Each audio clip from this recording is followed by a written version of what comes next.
químicos olham para as coisas ao redor com outros olhos. Eles sabem do que é feito, de onde vem, como são fabricados. Então a gente olha as coisas assim com empolgação diferente. E tem gente que não tem paciência de ouvir a nossa conversa. E hoje eu queria falar sobre algo que é muito curioso e que às vezes a gente nunca parou para pensar. Como é que pode, a partir de poucos elementos químicos que tem na tabela periódica, existir tantos e tantos e tantos materiais diferentes? E o número de combinações diferentes, pessoal, é muito grande. Como é que essa combinação ocorre? No vídeo de hoje você vai entender um pouquinho de como essas combinações entre os elementos químicos acontecem, para não ficar perdido nos próximos vídeos, beleza? Vamos começar?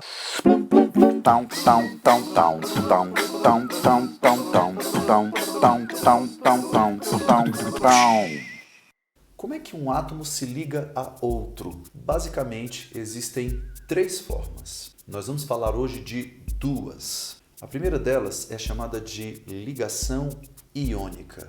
Para você se dar bem com esse vídeo, é importante que você assista um vídeo que eu falei um pouquinho sobre a estrutura dos átomos.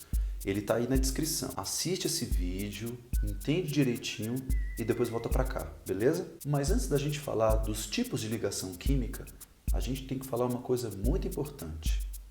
Os elementos fazem ligações químicas em busca de estabilidade química ou algo parecido.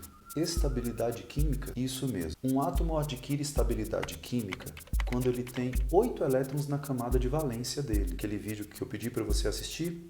Se ele tiver 8 elétrons na camada de valência ou 2 elétrons, se ele for um elemento que só tenha a primeira camada de elétrons, ele tem estabilidade química. Isso é uma teoria, não é uma lei. Então isso só vai valer para alguns elementos. A sua sorte é que os elementos que obedecem a essa teoria são quase todos que caem nas provas de vestibular. A teoria de Lewis, então, nos dá essa regra, chamada de regra do octeto, porque os 8 elétrons na camada de valência faz um octeto de elétrons, entendeu?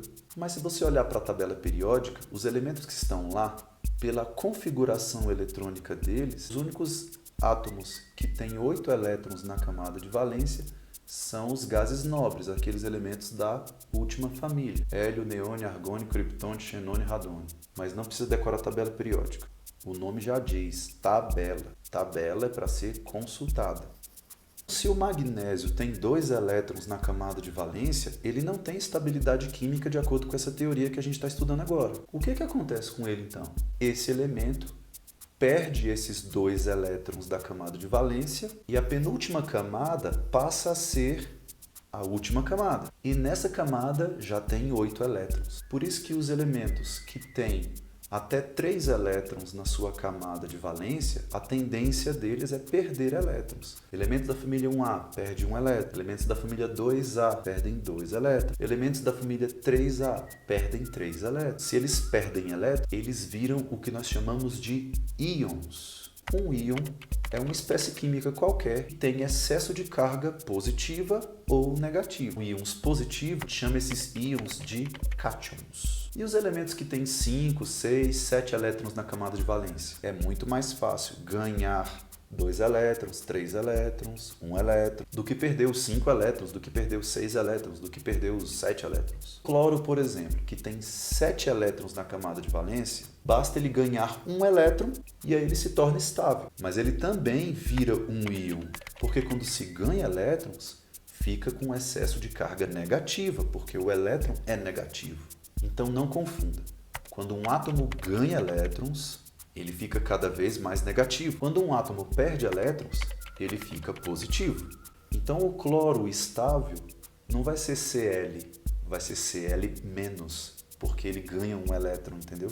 O oxigênio tem 6 elétrons. Ele é estável na forma de O2-, indicando que ele ganhou 2 elétrons e assim tem estabilidade. Voltando lá no magnésio, ele perdeu os 2 elétrons, ele se torna Mg2+. Seria a forma estável do magnésio. Então a ligação iônica ocorre quando? Quando um cátion, carga positiva, se aproxima de um ânion, carga negativa. Cargas opostas se atraem. O magnésio que a gente acabou de falar com o oxigênio, eles podem se ligar? Claro, porque o Mg2+, se aproximando do O2-, ambos se ligam e formam MgO, porque a carga 2+ e 2- se cancelam. O Na+ com Cl-, vou formar o chamado NaCl. Se eu pegar o Fe3+ com O2-, qual é a combinação mínima para que as cargas se anulem e forme esse composto iônico? 2 ferros para 3 oxigênios. Por isso, Fe2O3. Entendeu que saber contar direitinho as cargas é muito importante? E daí você pode montar a fórmula de qualquer composto iônico. Agora, quais as características das substâncias que são formadas por compostos iônicos? Primeira delas, eles têm a tendência de ser sólidos em temperatura ambiente. Segunda propriedade dos compostos iônicos, um alto ponto de fusão e ebulição. É difícil derreter um material iônico. Terceiro, quando eles estão dissolvidos em água, eles conduzem eletricidade. Você já deve ter feito até experiência lá na 5ª série com isso. Quarta propriedade muito importante, quando os cátions e os ânions vão se ligando e se aglomerando, eles formam uma estrutura organizada chamada de retículo cristalino. Se a gente tivesse um super mega power microscópio e fosse olhar um grãozinho de sal de cozinha, a gente veria os cátions e os ânions organizadinhos, um empacotado do lado do outro. Isso é o retículo cristalino. Essas são as propriedades dos compostos iônicos, ok?